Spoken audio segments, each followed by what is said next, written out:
Todd or Linda, did you have anything you want to circle back on with regard to the capital stack before we start, have Leon start sharing with us some of the operational philosophies he's seen in other communities? Not for me right now. No, it's just it was so encouraging. So, and last night's facilities meeting was so encouraging. That's great. All right, Leon, well, I won't take up any more of your time, but. Okay. Well, let me go ahead and get started. Do you want to, Jeff, put up the PowerPoint presentation? Today, I just is a discussion about the operational philosophy of the building and kind of the overall approach. It's not going to get into the pro forma itself because we're still working through exactly how we're going to manage this building. But today's discussion really focuses on a series of approaches that we feel you ought to consider. So the first slide is, what programmatic features are we assuming to be in the facility is a question that I'll walk you through. And then what business model should we use for the facility? I mentioned this before to the committee that there are two different types of mainly operational philosophies. One is a membership-based philosophy where at least 60% of the revenue comes out of a membership that people pay to use elements of the building, either all of it or a portion of it. And then there's a program-based philosophy where the majority of the revenue comes from programs and with a limited or a low-level membership cost. And then there's a hybrid, which should be a combination of both. And I'll explain that as we go through the presentation today. So the next slide, as you know, you guys were on the meeting last night. You know that there's, at this point, 3 gyms projected for the facility to support a host of different types of sports, but also just general play for youth and adults. Above the gymnasiums would be a walking track, approximately 6,000 square feet. Aquatics were, the square footage for that would be around 14,400 square feet based on the present design, which would include a combination of play water, fitness water, so that that people could enjoy it and maximize the value of the space. And it would include a water slide and 4 25-yard lanes. This is not a fitness. This is not a competitive pool. This is a fitness pool for exercise and learning. So a typical a typical competitive pool would be at a minimum 8 lanes or 10 lanes for competition. So we're setting this up as a 25-yard 4-lane pool. Okay, and then the group fitness area is 10,000 square feet, which really has approximately 4 different group exercise areas, as well as space for storage and that kind of thing. Okay.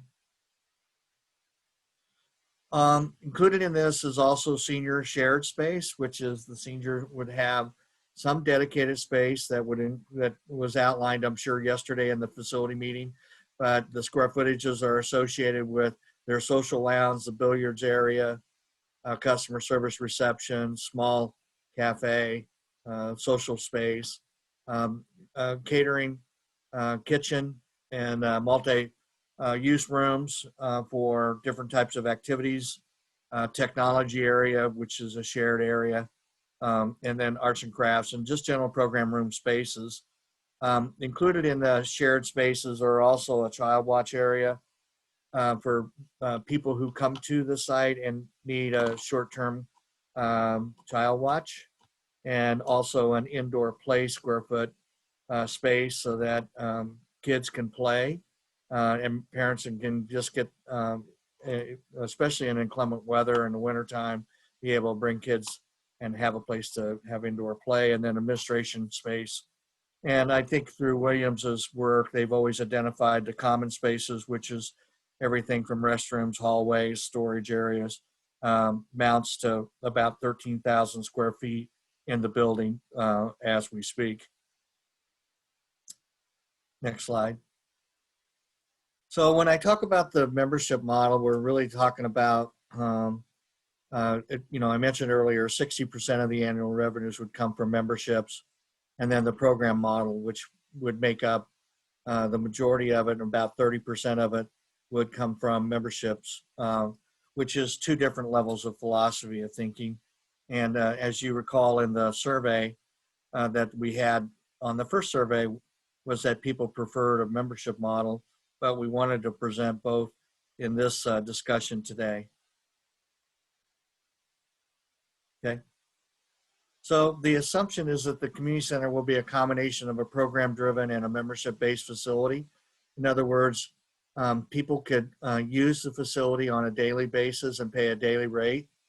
And they can take programs that where they don't have to be a member, and they can still take a program at the site at certain times. So it means that we're trying to maximize the full ability not to eliminate anybody from accessing the facility. Revenue stem from memberships and drop-in daily rates. Rentals, people can rent space in the facility, or they can rent gym space. Also, there'd be a child care cost. Program fees, as well as concession services. All the membership pricing includes differential pricing for both residents and non-residents. So residents would have access to the facility at a set price, and non-residents would have a different price, which is pretty much what your residents do now when they go and use any other community center around Upper Arlington. And then we would have a variable rate passes for individuals and youth and seniors and families. And by variable rates, in other words, if I only want to be a single person using the facility, I will pay one rate.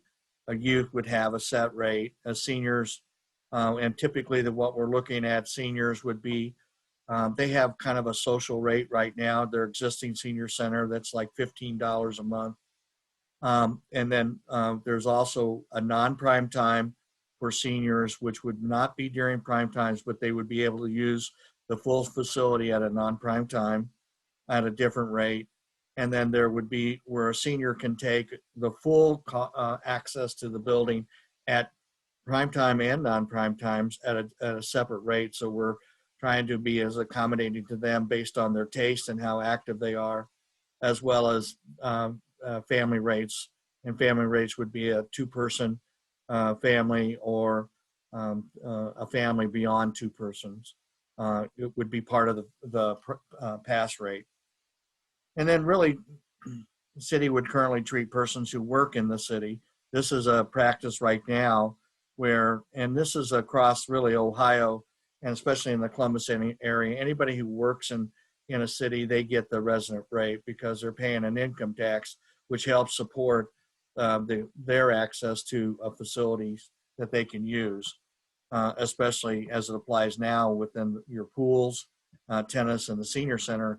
We would add this as part of that component. And then the big thing for the advantage of being a member is that you can have early registration for programs, because these programs are fairly competitive and to get into. And once you're a member, there's an incentive because you get first access to those programs. And we see that as an important element of supporting the members in the facility. Okay. We're basing our assumptions on a square footage cost of the building currently at $3.50 a square foot. We've included equipment and supplies as part of the program fees and also the cost to maintain the facility on an annual basis. Those will be included in it. Maintenance costs will be based on a set of assumptions, which is mainly operating hours and a level of cleanliness and standards for care, which is in a building like this, usually there's daily ongoing maintenance during the day, and then there's deep cleaning every night. And most of the time, the deep cleaning takes place between 11 in the evening or whenever the building closes. So if it closes at 10, then we'd start at 10 until 3 o'clock or 4 o'clock in the morning. So those costs are already incorporated into this.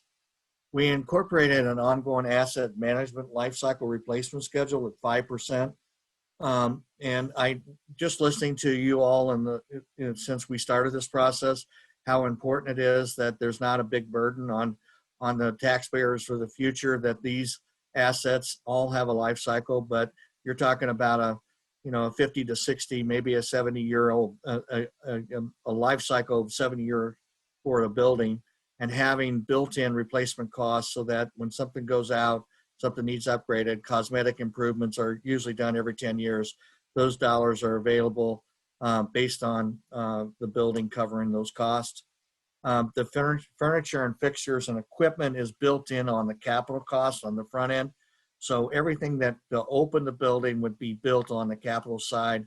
So that would be a part of the total cost of the capital, and it'd be on the front end. And then the common spaces I've just mentioned were about 12% of the building.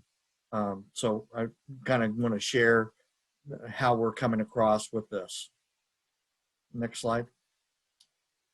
So the real discussions that we haven't got to with the staff yet, because we're kind of settling on what the building is going to look like, but really understanding the operating hours. I'm pretty much anticipating that the operating hours will be somewhere around 110 hours a week, pretty much. And this will be dependent upon staff, but just about every agency that I work with, when they started at 6 a.m. in the morning, the public really asked for earlier times. So they either moved to 5:30 a.m. or to 5, mainly for a lot of people who would like to get their workouts in early. And pretty much 10 o'clock is when most people close it off, except for maybe if they had tournaments on a weekend or something. The staff complement for operations and programs that we need to, currently right now, there's a staff exist, and we want to carry over those positions that are going to be responsible for programming in the building. Even though those are tax supported positions currently, the majority of them are, that those positions, we're still accounting for those as part of the cost of the building and the operations. And within the existing department positions.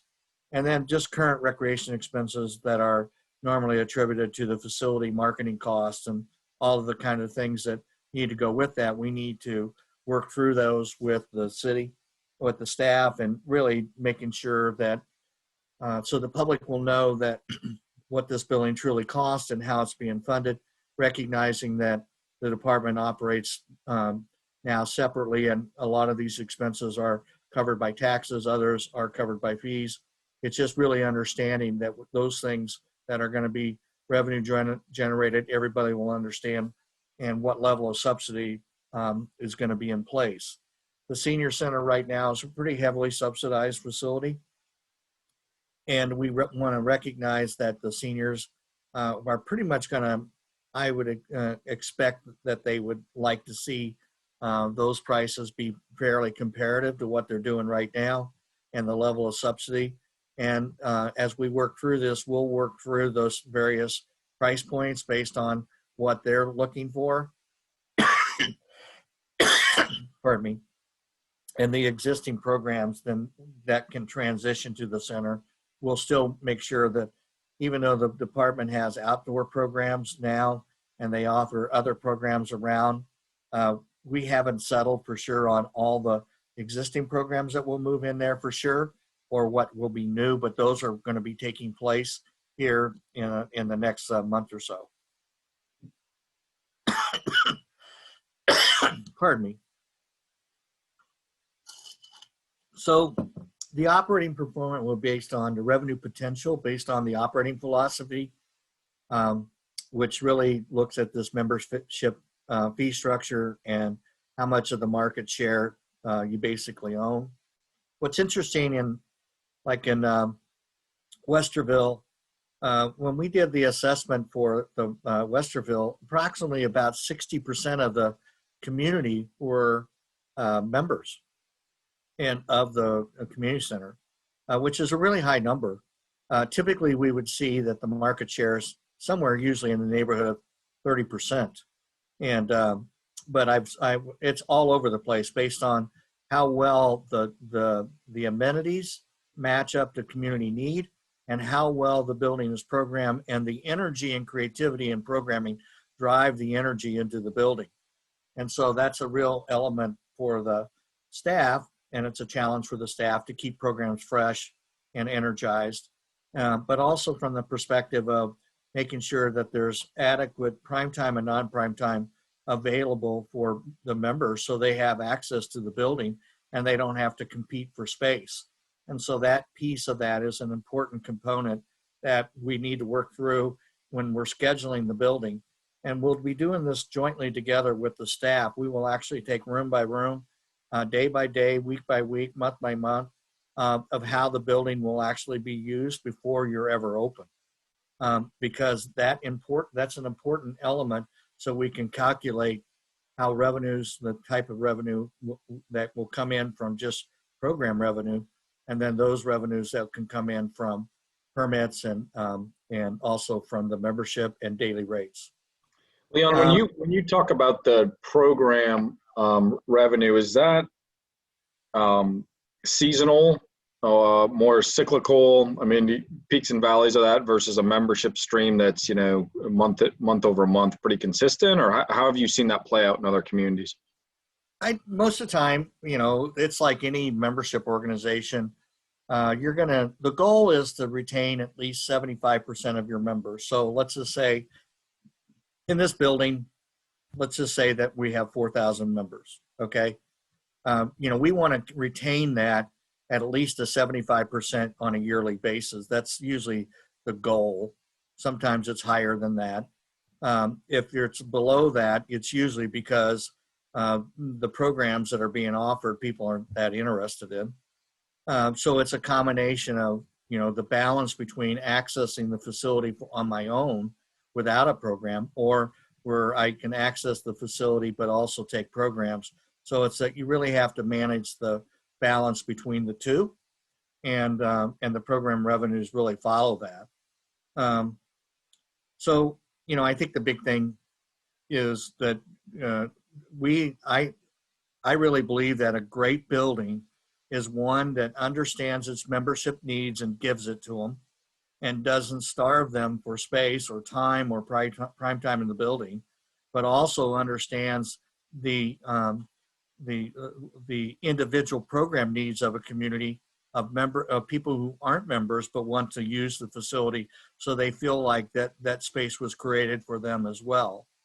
And that's a real strategy for us to work through with the staff, and certainly Debbie understands this, but it's just one thing that will help in our pro forma when we actually finalize it. But that piece of that work will be finalized. So at any point, somebody can say, well, I'm not a member, but I only get, I'll make this up, 20 hours a week for programs. Well, those programs will probably be in prime time, and the majority of those programs will be a combination of people who are members, as well as those that are non-members in the same class or program that's involved.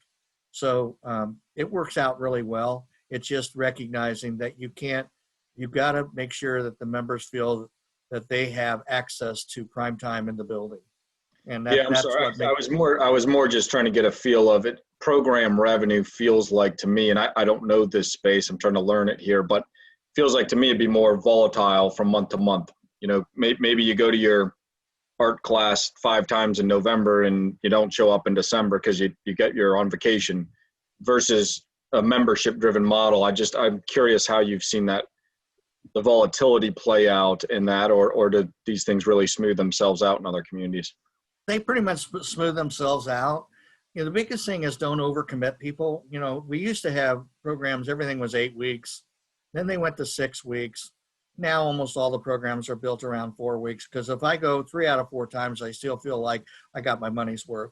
And so it's a combination of 4, 6, and 8 week programs. And we really just have to see how the public responds to the various program types. And it varies by type of person, how busy they are. You know, those are and especially if we have people who work in your city and then they want to use the building, you have to make sure that, you know, right after work, most of them either it's before work or after work, is when they're going to take advantage of the fitness centers or the walking track, or maybe aerobics program or whatever.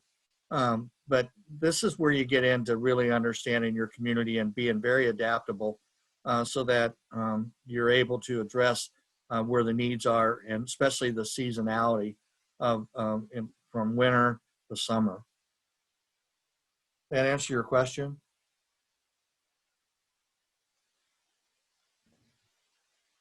Leanne, I got a question, and was just trading messages here with Matt on this. In terms of the work that the facilities committee is doing, are there any preliminary schematics or any type of drawings laying this out, or is it all conceptual at this standpoint?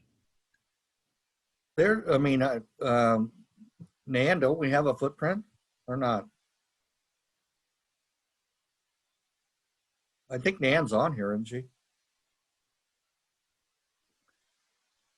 Todd, were you asking about the financial model or the physical layout of the facilities? I guess just a visualization of the physical layout of some of the things that are being talked about here, and recognizing it may be premature, I was just curious as to where we stand on that. Yeah, we can share those in a minute if you want. Yeah, there's a footprint that we're looking at for the spaces and how they'll actually lay out. And each of the building forms, based on the location, those building forms are already have a footprint of what they pretty much are going to look like. Yeah, we have those ready that we can share either now or when we get done with the presentation, if you guys want a quick overview of them. Okay. I don't want to, I mean, if you're progressing in order, don't want to hijack them. Okay, well, we can come back to that, Todd. And then really just making sure that the cost recovery, we're going to start with here's what we think and how the staff would see it based on the set assumptions for the pricing of the facility, the pricing of memberships, the pricing of programs, the hours of operation, the staffing required, how much of the staff is of the cost is contracted, how much is driven by staff themselves. And that cost recovery result will be our first really result of where we think this will fall. But just based on everything that I observed and have know about this building right now, I'm really comfortable that it'll probably be in the 75 to 80, 85% cost recovery. That's because the seniors are a big component of the building, and the subsidy that's really expected by seniors are going to be pretty present, and we have to account for that.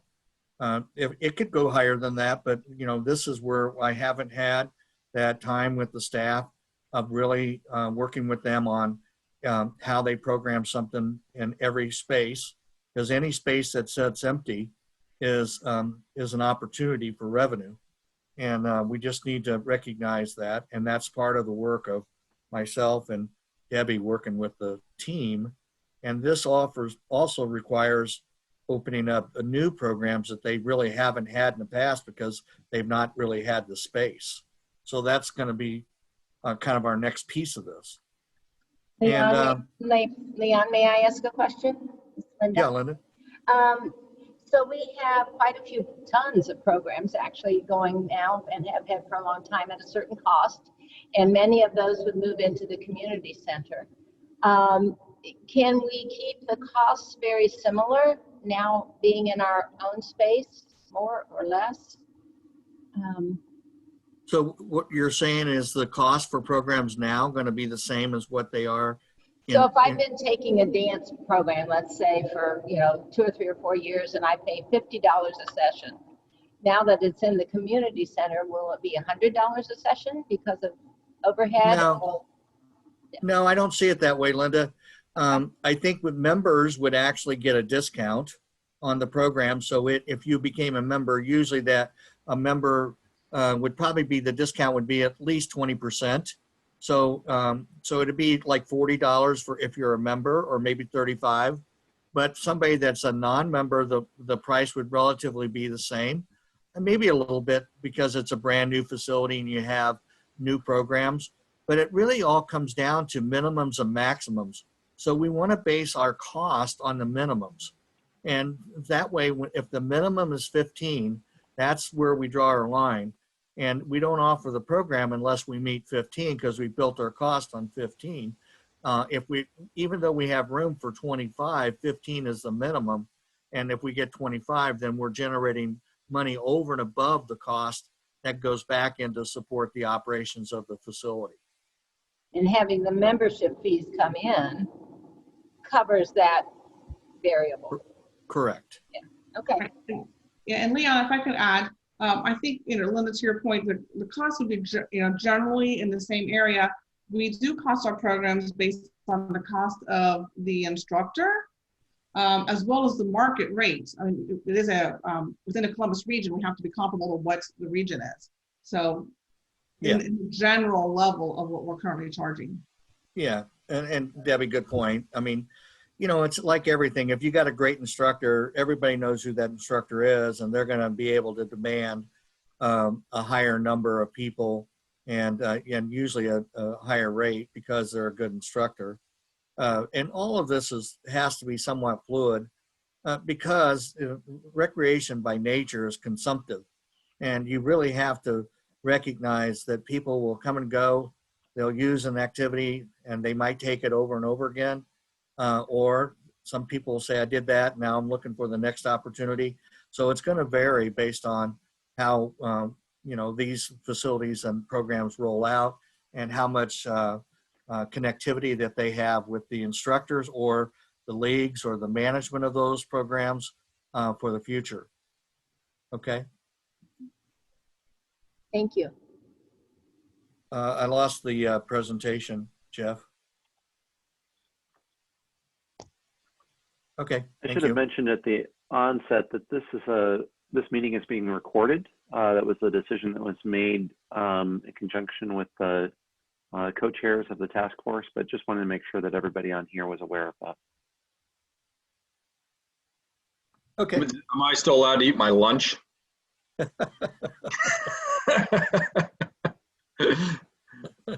As if so, I have no objection. It's all good.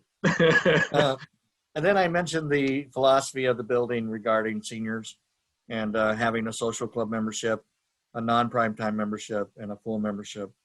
We really see that as an element that moving forward. And this gives the maximum, because a senior today is about 40 years that makes up a senior, and there's going to be various levels of how active they want to be.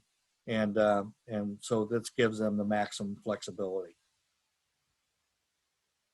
So, next slide. Oh, okay. So I want to go back to the general question to you all as a committee is how do you feel about having this hybrid model of a membership, and then people can access the building on a program basis, but program by program without being a member, or they can actually access the building just to swim or to work out on set times that are set up for the community as a whole.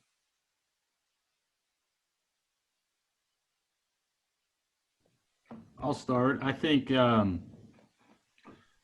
I think that it's important to get support from the community. It's important to be as inclusive as possible.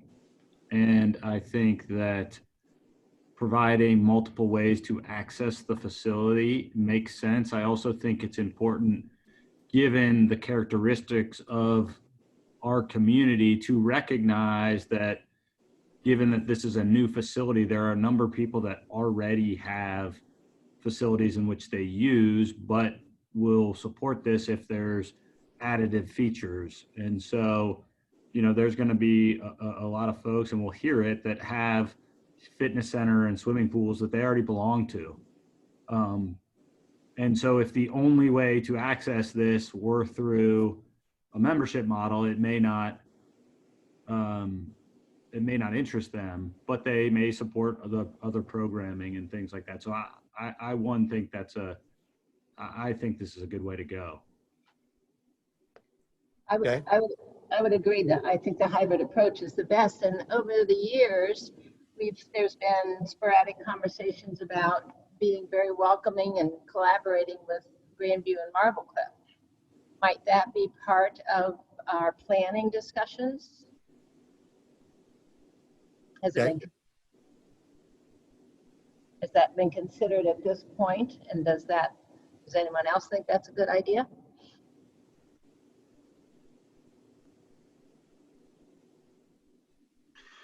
Debbie, how does you have a outside of this past summer here, which is unique with COVID, but this pool's run on a membership basis that is available both for residents and non-residents, but is at different price points. Is that correct?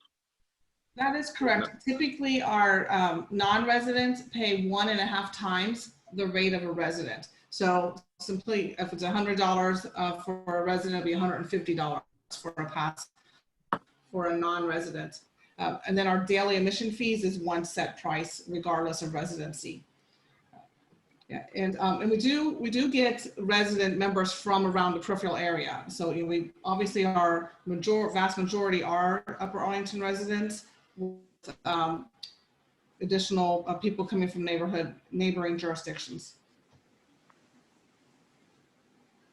One of the things we haven't discussed is, you know, in some agencies, when they look at their membership, they can actually include both indoor and outdoor facilities as part of the membership. So I know your pools are membership based, and whether those are incorporated into the membership. We haven't discussed that, but that's something I will be discussing. It's just because it adds value to a member. And I know when you have 3 pools the size of your community, aquatics is a very important component. And so, but we haven't had a discussion, but I'm just ahead of you to let you know that we will have that discussion. Hey, Leon, I've got a quick question for you. When you've looked at other community centers that have used hybrid model, what kind of cannibalization do you see of people that, you know, otherwise would have just bought a membership, even if they were only going to go for pool or gymnastics or dance or whatever, but they realize, you know, we have a community of very savvy consumers. And I think if they realize there's a different price point for kind of the a la carte, you know, is that going to have a negative revenue impact? Because, you know, again, we've got a community of folks that are going to look at the bottom line. A good question. That's a very good question. You have to make the membership really important. And the biggest thing that happens is having first shot of all the programs. And that in itself, if you're a family and you're trying to get your kids into programs like day camps and things that are associated with that, having first crack as part of that is or swim lessons as an example, in the wintertime, whatever, is really an important component. And as part of the marketing strategy. And we have to make sure that if we're counting on 60% of the revenue coming from memberships, we have to make it feel special. Yeah, and I would just add to that, part of it, the program philosophy is people will pay for program time, but they don't have access to the general facility amenities without paying a daily fee. So if they want to work out in a fitness area, or have utilize a gymnasium or they're only doing that when there's a set program. So they would have access to like a walking track, a fitness area without paying a daily fee. So a program approach will allow them to have actual structured program time instead of dropping at their leisure time without paying a daily fee.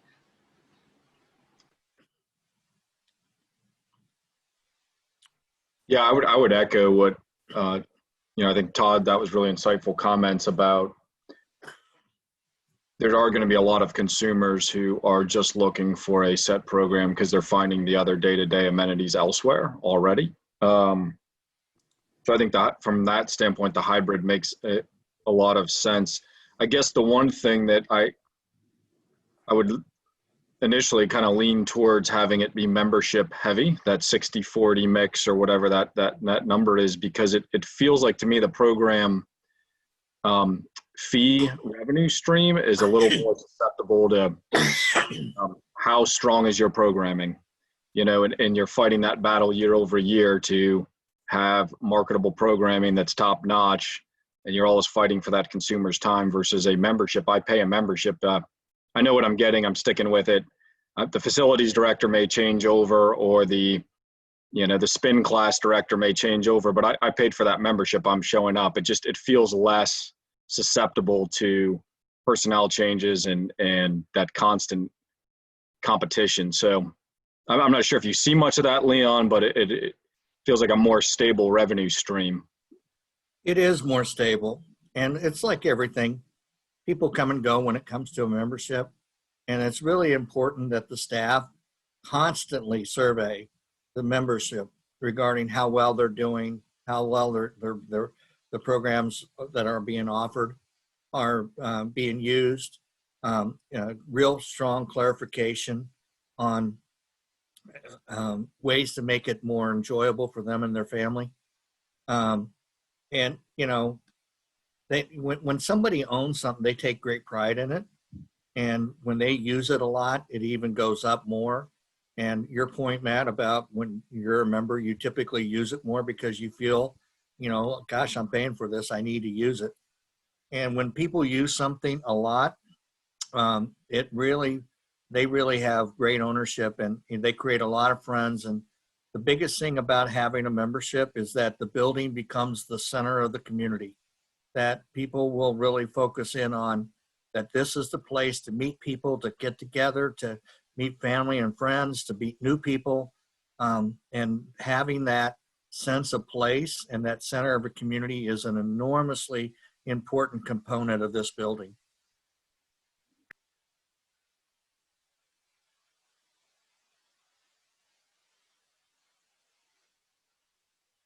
Other questions about how you feel about the kind of the way we're putting together this pro forma and the philosophy of the building?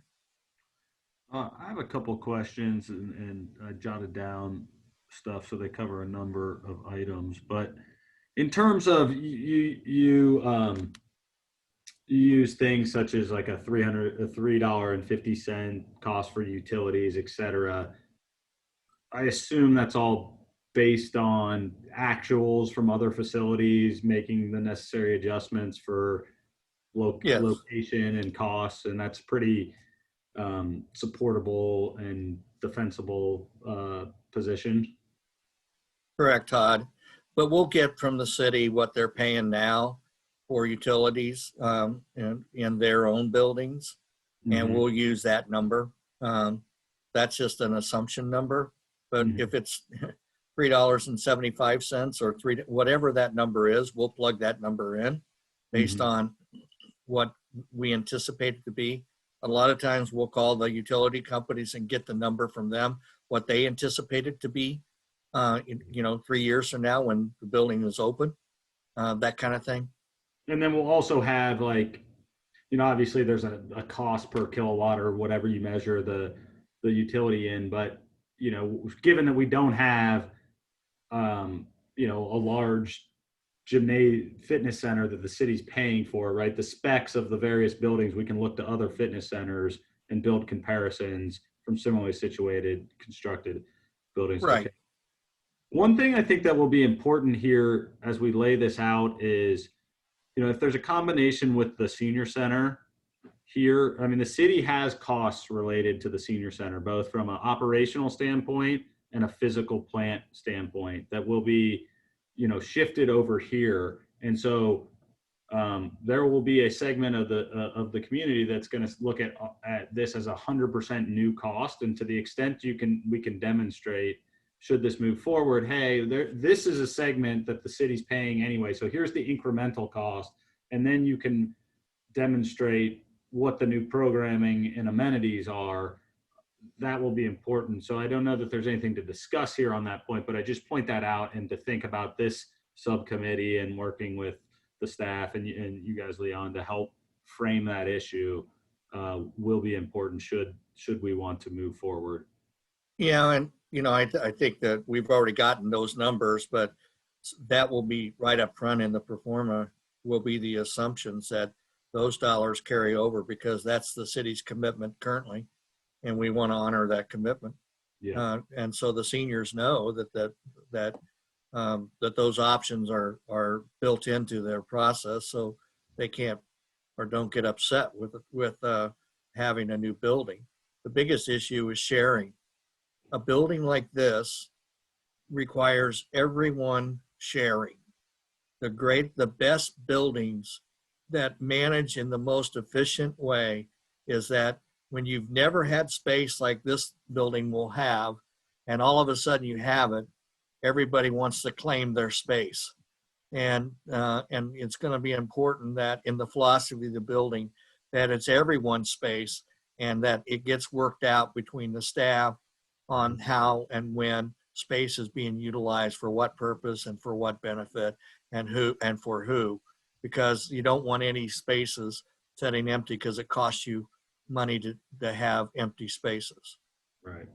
And I think that comment goes both on the capital stack side as well as the operational, right? Like the city has capital needs for the existing senior center, maintenance needs, et cetera. So to the extent we can estimate or break those out, I think that will be helpful. And then my last comment with respect to memberships and programming, I always find it helpful to look at sensitivity matrices when you do this, so you can see, hey, if everybody's got pro formas, and the great thing about pro formas is they're all wrong because you can never get accurate.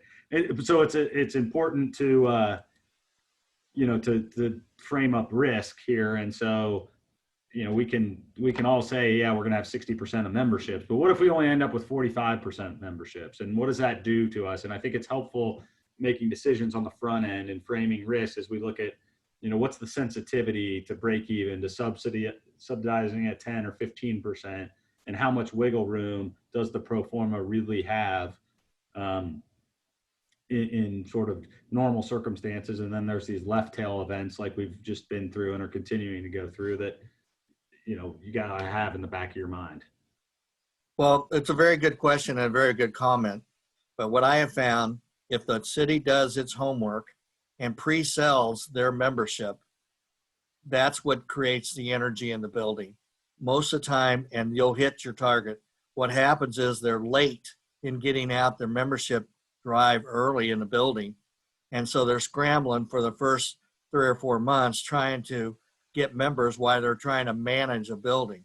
Mm-hmm. And having that work done on the front end is a huge contributor to the success of the building, and including having the ability to have open houses so people can see the facility at different times, so that, or have ongoing video that you can lock in and people can see how the building is being developed and how it's coming together, which creates a lot of energy for people wanting to sign up.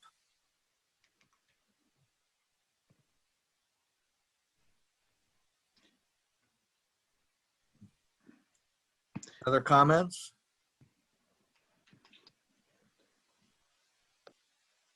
Okay. Dan, turn it back to you. So just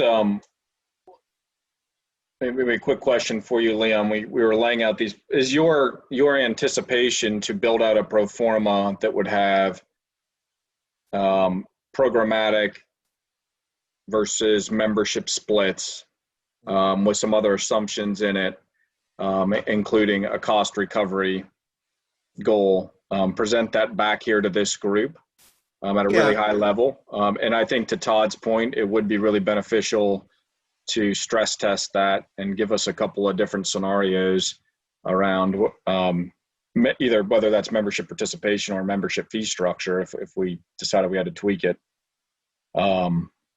We haven't set a goal, Matt, a cost recovery goal per se. I mean, we could easily make that a part of the assumptions, but our goal was actually to let's test what it is and what we know what the market is right now and where that falls out and where this facility would fall out on a competitive basis, and then really see what it turns out to be, and then look at making adjustments based on how we would improve the revenue by making adjustments either on price or on how we could put much more revenue producing programs into the site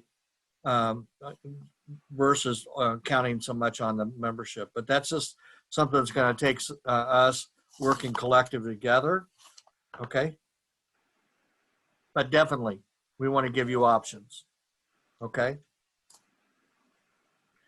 Leon, I have a sequencing question. So, you know, one of the groups is on partnerships, and for example, there's been dialogue of, do you partner with you know, some type of wellness, physical therapy group, for example, that uses some of the facilities. And so how do you see the interplay? Some of this is a chicken or an egg exercise in the sense of you got to figure out what you're building and then build a pro forma based on what what you have. And so how do you see that sequencing playing out with, okay, here's the cost, but if you had this feature, you have a partnership that brings in these dollars and brings these people into the operation? Well, that's a good question, because a lot of times people will put in a therapy pool and it will be funded by a hospital, as an example, or a rehab center.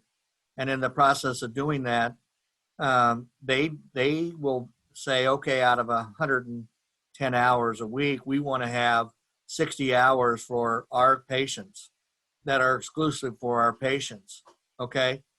But then there's also 40 some hours that are available that for one, therapy pools are great for swim lessons because it's warm water and easier to teach people in warm water than it is cold water. And so the department benefits by that. And it's a way of adding value to something that, you know, you don't necessarily have to do as a public facility. But the big thing comes from usually most of these partners contribute to the marketing of the building. They also contribute to all the CAM costs that are associated with it. And so they're investing with you on the percentage of the building that they actually have access to. They're investing with you as well. So it helps to bring down the costs to the city by doing it. It's just, it has to be the right partner with the right philosophy of understanding that it's a public facility and not a private facility. Yeah, so that's helpful. Appreciate that. Where have you seen, when you've seen that in your other projects, at what point in time do those discussions happen, and how does that get integrated both into the capital stack and the operational pro forma? Well, typically when we're building the design of the building and getting the capital cost coordinated with the program, it's usually at that point when we're saying, you know, if we brought in a partner, a capital partner, you know, that's where we're introducing that into this process now. At that point, we're getting close to that point if we're going to do that.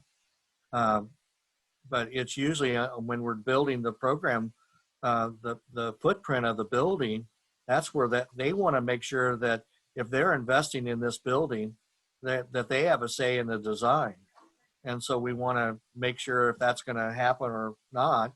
that they know where their piece is and they're ready to go with it. If I may, I think one way to think about this process, and it's obviously subject to how you want to produce the work out of the subcommittee, but one way to think about this that we've been sort of doing internally is, can the center rise or fall without a partnership? And that might be the first step in analyzing the work that you're doing. And then what does it look like if there is a partnership? And what impact would that have?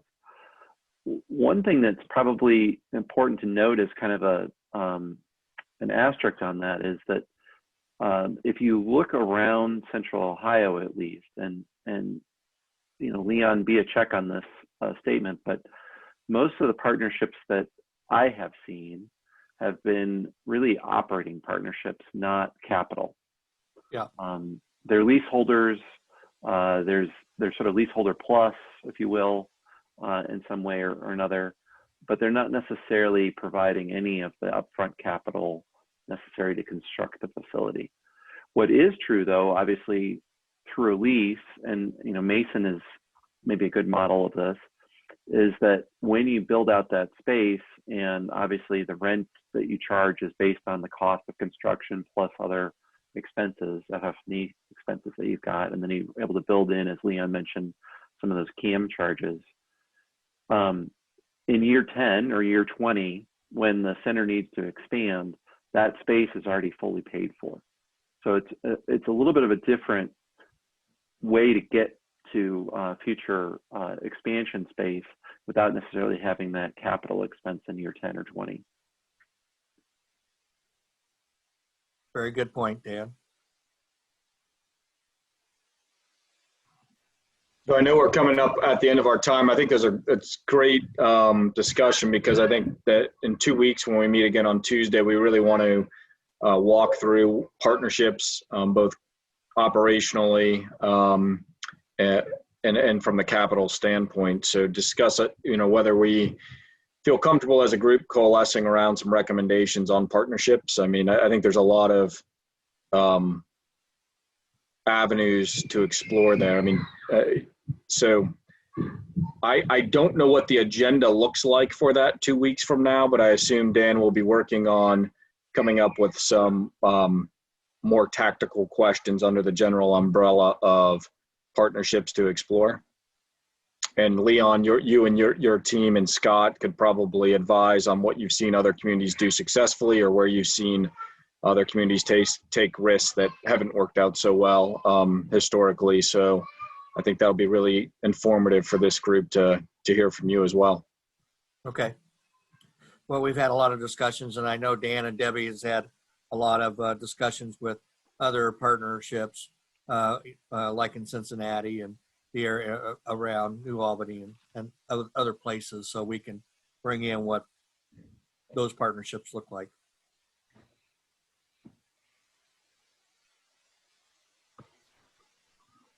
Leon, I know that you want to get additional information from staff and then sort of hone your operational model. What's your timeline for that work, and when would that be ready to come back to this committee? Well, I need to visit with Debbie and how I can connect with her and her team. We haven't set a time, but we need to. And so I just need to coordinate that with her and you and Jeff and get going so we can actually have a work session. It's better to do the work session in person just because it's this tedious, and it really has to have everybody's support, and everybody's got to listen and share in their thoughts, and also willingness to share space. Yeah, Leon, we can talk offline, but I think we have something scheduled for next week. Oh, okay.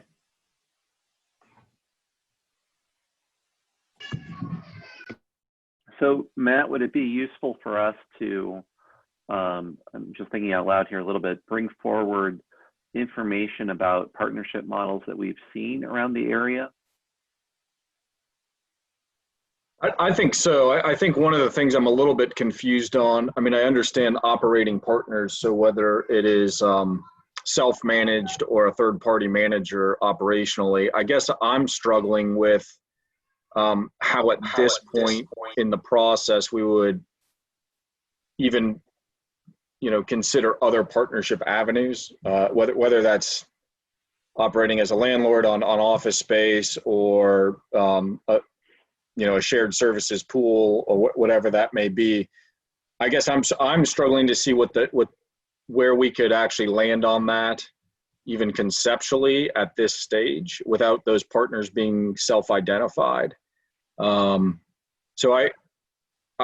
I'm interested what my other committee members have, their thoughts are. I think, one thing that seems to me that we need to consider is operationally whether there's a partnership involved, and so sharing whether those are self-operated by different jurisdictions or who they partnered with would be probably the initial conversation. I'm a little bit fuzzy on where to go on other operating partnership models. So Linda or Todd or Brian, if you've got thoughts on that, I'd love to hear them. Well, I think that's where my comment about talking to the nearby, our next door neighbors. I think that's where that had come up over the years was, does Grandview and Marble Cliff have a different resident kind of rate because they're a partner in the community center. Matt, I also think, we're talking about, could there be, commercial partnerships like for, running components of it, be it a restaurant or coffee shop or something like that.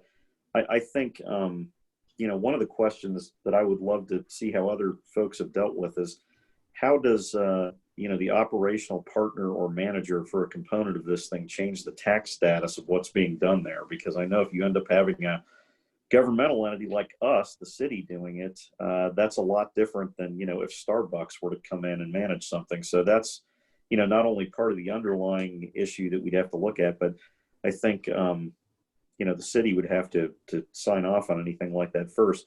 But I do think it would be, Matt, you're exactly right. Getting an idea of what have other successful partnerships look like on the operational side, because I agree that it's very unlikely anybody's going to do a capital partnership and want to throw in money. If there's naming rights or something, that's a different issue. But for ongoing operational support, I do think looking at the template of how others have done this successfully is vital for this committee to look at.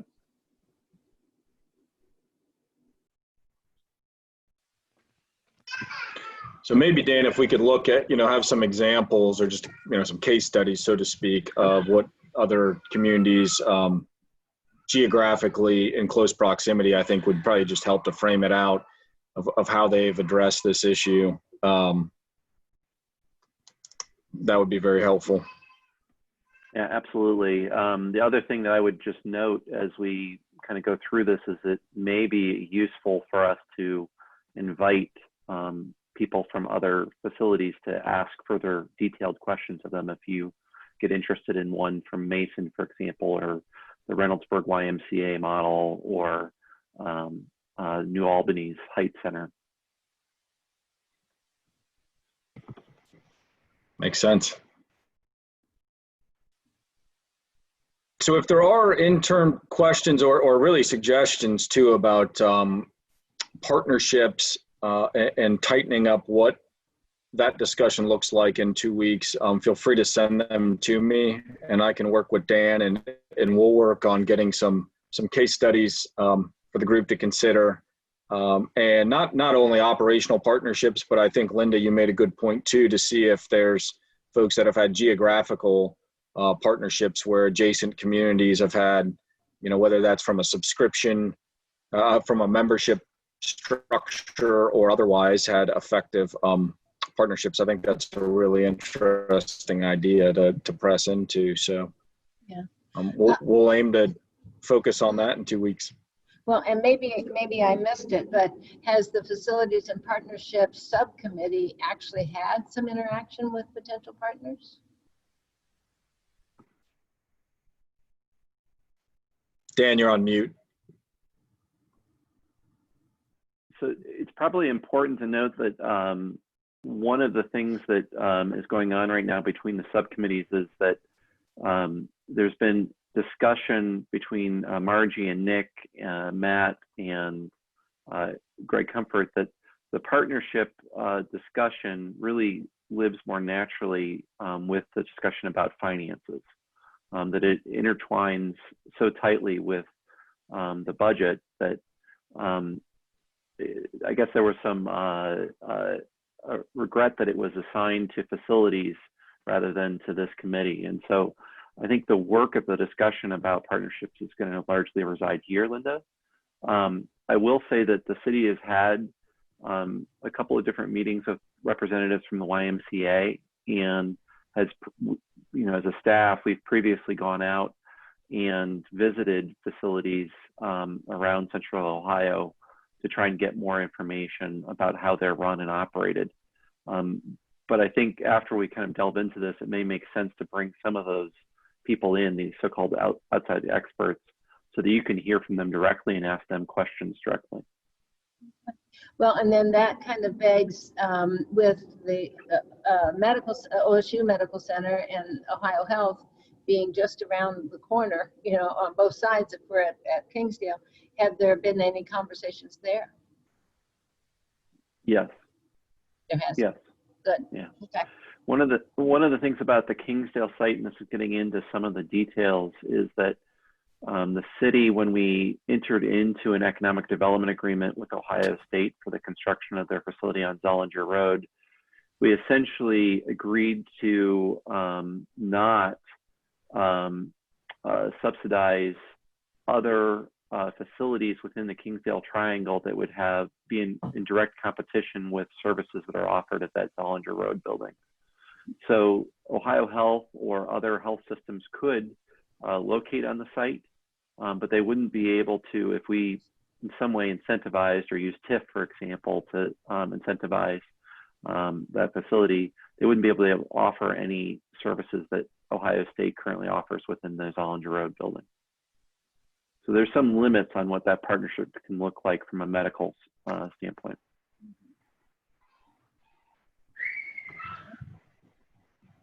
Thank you.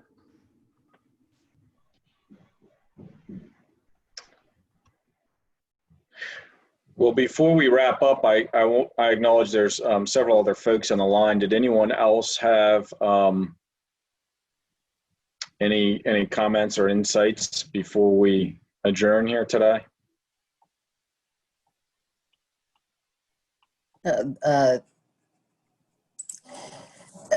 Matt, this is Margie. Hi, Margie. I've been listening intently and want to just thank you. And as one of the co-chairs, I think that Nick's on the call, I'm not sure. But thank you and the members of the subcommittee and the others that are participating, the consultants and the team with the city, just for have some heavy lifting here. It's a lot of work. It's the right thing to do. I know many of you have day jobs. However, this is really an important time, and what we're reviewing here and what we're deciding upon here will really have an impact on this community for many, many years. So I just want to thank you and the other members of the subcommittee. And as Dan indicated, as you know, Matt, and others on the subcommittee, we really are integrating and merging the work of Greg's subcommittee, because there's a lot of overlay, particularly when it comes to partnerships and the facilities going forward. So I think that will be really valuable in terms of making this seamless, which is what we're working to do. So I just wanted to thank you. No, I think that makes sense. I appreciate your kind words, Margie, and I think it's great to know we're surrounded by good consultants, and I know the city has just been leaning in, and Debbie, you've been, just fantastic work around this. So we've been really well positioned, I think, as a subcommittee to reflect on what's been presented and then to offer feedback on that. So I think in 2 weeks, I'm really looking forward to the partnership conversation. And I think I saw another comment or Nancy? Yeah. Yeah, I just wanted to say that, you know, we had the presentation yesterday on the preliminary concepts, and that part of what we'll be doing after we get some feedback is, you know, starting to put some costs on some of those items in terms of the capital cost of the construction at both locations. And then we'll also be working with Leon and Pros to just take a preliminary look at what the revenue model's starting to look at, just at a high altitude, so we can look at the space allocations. And so we'll be massaging that plan as he's massaging sort of the revenue model with this group, just FYI. So we are just building on what Margie was saying about the integration. You know, things will shift a little bit after you guys have those program discussions he was talking about, and just being sure that we're allocating the space in the way that it needs to work for the cost recovery model. And I do Nan, think, Matt, if I can jump in, Nan, I want to compliment all of you on last night's presentation. I thought it was fabulous, and it really made this real and very understandable, and it just was great. So thank you. yeah, amen. Thank you, Linda. It was really terrific. And we did have the reporter from the Dispatch, Columbus Dispatch, on the phone. And I think he filed a story yesterday because he talked to me in advance of our meeting. And I think he may have filed a follow-up story. Steve indicated that it was good. It was right on track. And while we know there's always a risk at having a reporter on the call, you know what? It's the best way to get the most accurate information and the most accurate reflection of what we're doing. It's the right thing to do. So I just wanted to give you a heads up about that. And if you get a chance to take a look at it, or we'll maybe find a copy of it and send it out to the consultants as well, so they can see that article as well. Yeah, because I don't know if everybody saw the Columbus Underground. And then Dan, you mentioned at the outset, I was just going to say, Dan, you mentioned at the outset, this is being recorded. So Nan's presentation from last night, for folks who weren't able to attend, that'll be posted on the website. Is that a correct statement, Dan? That's my understanding. Jeff, jump in here as to how you're handling that. I know the presentation at least will be. Okay. And I know Todd had asked for maybe looking at some of those images. In the interest of time, we could send out that presentation because that contains much of the information about the two different sites and the facilities, whatever the preference of the yeah, committee. that'd be great. Yeah, we can send that around to the group. We do have a full recording of last night, and the intent is to get that posted online. We're just working through the formatting issues right now. Okay.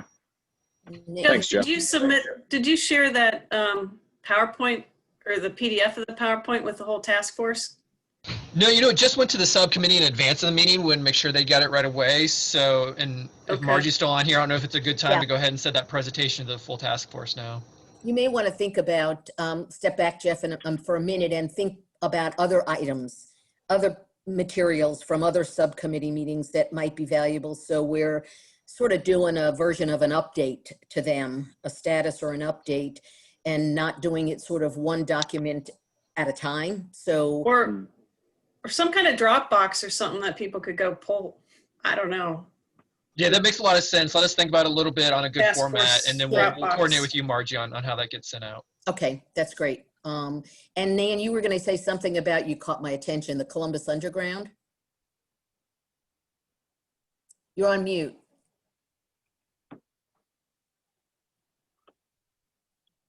There was a story that in the Columbus Underground that they pulled from the BZAP application that was out last Friday, I think. And then I think Business First also, maybe it was last Thursday. Also, Business First, I think, had a story that I don't know if they got that from BZAP or not, but, you know, so there's been a little bit of press out there.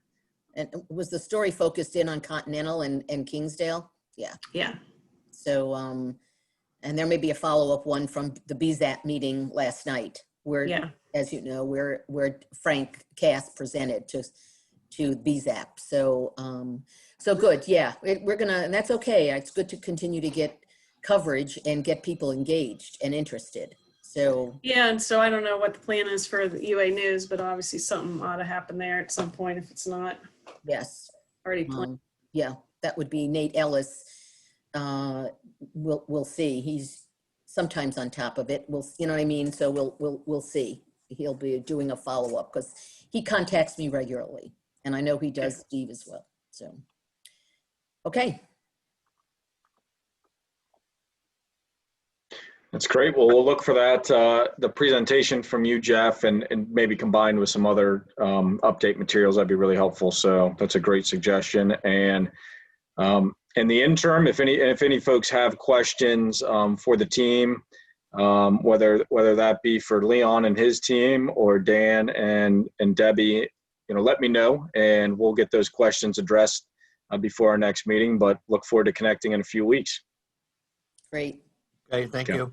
Thanks all. Thank you.